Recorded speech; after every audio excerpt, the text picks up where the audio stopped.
the title of the paper is African Speculative Cultures in STEM Education, Using Narrative Evidence in Research, Policy, and Activism. And looking at STEM education, what we've seen is that it is grounded on rational empirism, and it's more of reason and empirical evidence where we rely on logic, objectivity, and trying to test hypotheses and theories. And what we asked our team, and looking at all those different scenarios within the STEM education so that we can be more holistic in our knowledge bases, and also basically being critical and not just taking the technology that you are developing or the models that you are running just for the sake of running them, but also looking at the other dynamics of knowledge. And basically what the speculative fiction help us to do is to rehearse the future before we actually live it, which is quite important. And there's quite some interest in terms of how we can infuse science fiction into STEM careers. And there was a survey by one of Canada. These details are published in his work on why Africa needs to create more science fiction that is featured in Ome Nana, Speculative Fiction Magazine issue number 5. And what he asked the respondent was if they believe science fiction is useful to people in STEM careers, and 84% of them actually said yes. And some of them had actually not even read any speculative fiction stories. But when he narrowed down the sample to those who had actually read science fiction stories, the answer was actually 100%. And therefore, it is now up to us to see how then do we advance these interests to see that we can actually be able to move beyond, because yes, I think University of Nairobi could actually be the first one to pilot this, and we need to move it to other universities across Africa. And of course, the grounding on the African cultural cultures, the tales we tell, the proverbs, the riddles, the art and the culture. We see a lot of science in them, but these has actually not been appreciated. And what we've seen actually in the Kenyan context, giving the case of the early warning system, the meteorological department is actually working with the traditional rainmakers, which for us is the appreciation of what exactly they are able to do, and their work is actually based on science, just that it hasn't been documented. The approach we took is that we had small groups, seminars, for 4 weeks. That was both at Imperial College London and also at the University of Nairobi. And for us, we had quite a diverse group of students, both at undergraduate level and also at MSc level. And they were also dealing with they were from different disciplines. We had students undertaking their masters in business research. Some were also, some in sustainable management and operations. And we also had agricultural economics undergraduate students who I also teach. And during the first 2 weeks, we basically wanted to motivate them and show how does science fiction come into what exactly they do in class, into the different subject areas. And we did that by taking them, by discussing different speculative narratives. And we'll be able to look at some of the issues that were coming out from them. And then they would, from those early discussions, and looking at the different things that I imagine from these stories, they would sit back and then start thinking of what kind of essays could they write, what are things that they're actually interested in. And by the third week, they already come up with a topic, and they use the speculative narratives to start developing some of the content to their essays. But beyond the essays, they were also looking at other published literature that is in line with the topics that they had actually selected. And then, of course, they developed their essays, and then, of course, there was a part of assessment. Some of the speculative narratives or stories that we were looking at were Embers by Wallet and Afrenigia, The Batman, Animals on the Run, Harmful Driver, and also the Satellite Charmer. There were quite a number, I think there were 6 in total. And these stories are actually rooted in African context, helping the student to sort of relate with these stories, and also get to examine contemporary STEM issues of climate change, genetic engineering, AI, clean energy, and all that. And what we discovered is that when you look at all these contemporary issues, they actually affect communities that we are part of. And for us to be able to address these issues, for instance, climate change, we cannot just sit in the labs as a scientist and do our research there, but we need other disciplines for us to be able to solve these issues holistically. So it invites us to collaborate with other disciplines. And these are the master's level group. And then we also had the undergraduate.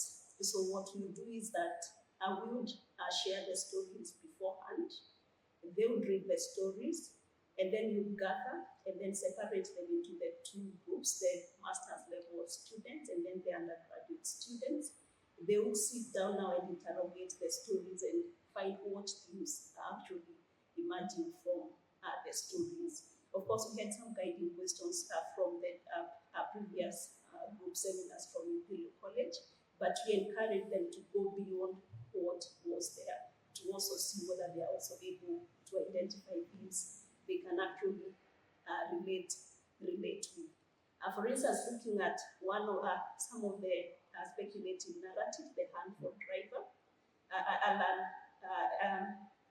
one of the quotes is that I present to you my newest groundbreaking undertaking, my novel offering to the state of commercial transportation in Lagos and soon to be the whole of Nigeria. Here we see Ogadayo, who is a very enthusiastic innovator and entrepreneur, but unfortunately all his ideas don't seem to work, and actually even one of his trusted drivers doesn't give the harm form, which is sort of like a flying vehicle, which is different from what they are used to, that actually also work. And true to his fears and skepticism, it actually doesn't work. And some of the things that will emerge from such a narrative is resistance to change. And for us as scientists, as we develop innovations and technologies, it is how are people going to take these innovations? Are they going to take them up?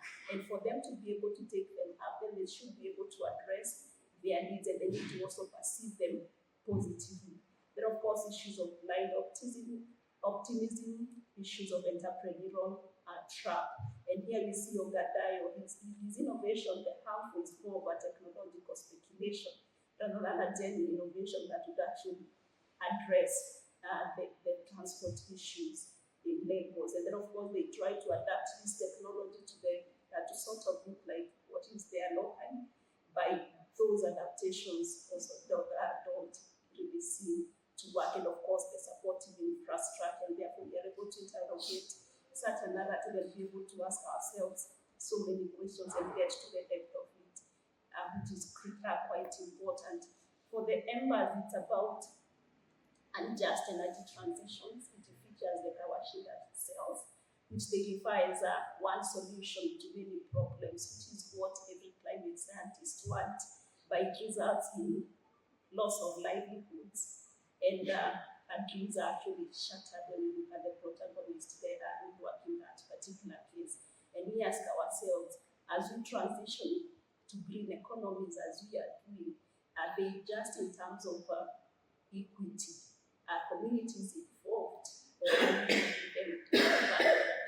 So we need to look at all those dynamics as we transition. Then, of course, we had the Leafyman and the Bat Monkey. I'm glad Newman is here, the of the Leafyman. We also the issues of genetic drives and around biotechnology failure.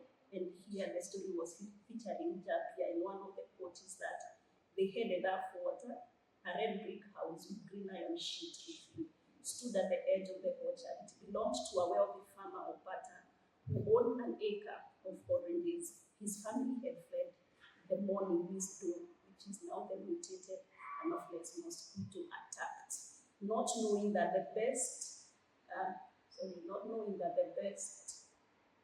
place to hide was right in their backyard. And here the story is simply referring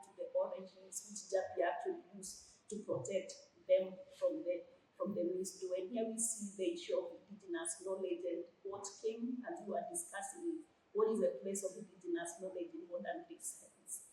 And then, of course, the bat monkey. And here we have quite several quotes. We had, for instance, Kahindo kept saying what we had filmed was not a flying monkey, but Chase ignored him. It is my grant. We are going to catch one. Chase is the PI of this particular project. I do not want you to fail, but they know nothing about our people. They are not flying monkeys. We needed money.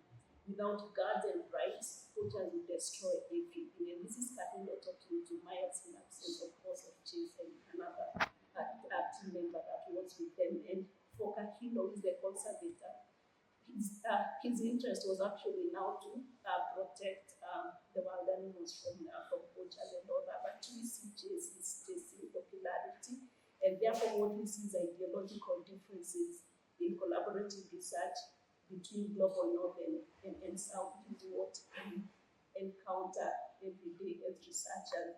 And of course, we had the other stories, for instance, the satellite Chama, that they're using a beam to extract resources, and also include environmental degradation and community wishing to liberate themselves from these particular issues they are in. And then, of course, the animals of the land.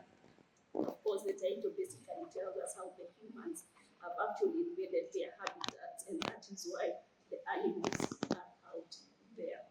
So what was our experience is being able to bring these lived experiences into classroom dialogues, and also being able to look at all these contemporary STEM issues or the current development issues, and helping students to sort of see them from a humanistic, from a human angle, and also being able to be critical even as they read these stories. And then, of course, we had essays. Just picking a few of them from the students. We had one on binary class, AI meets African traditional medicine. And for this, just an excerpt of that particular essay. And the student, I'll do this quickly.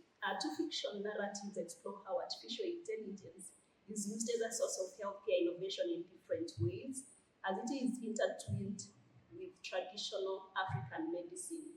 In Mother of Invention, a smart house of the three protects its pregnant occupant from deadly genetically modified pollen, while keeping cultural knowledge in its core functionality.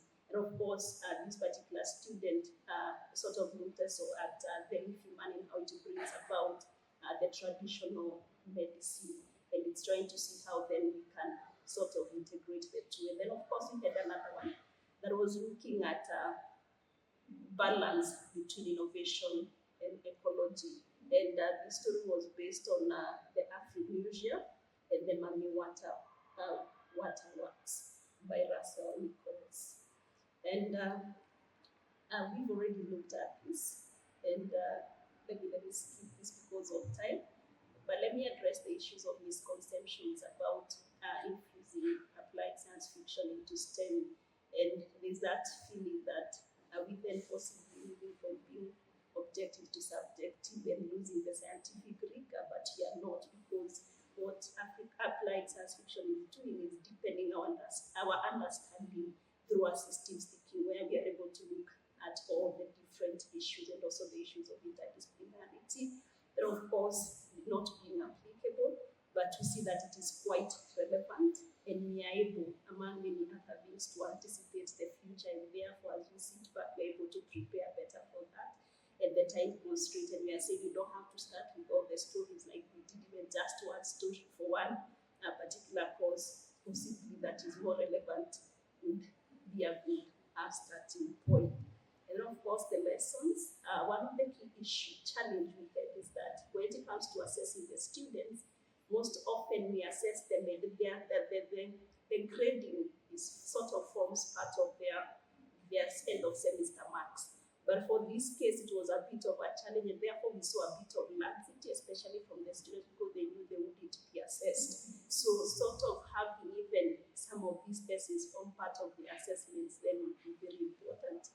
A guiding tool, and I'm happy that is already underway, because if you're starting off, then you sort of need to know how do I go about this. And of starting small and also enjoying the whole process. Thank you. Thank you.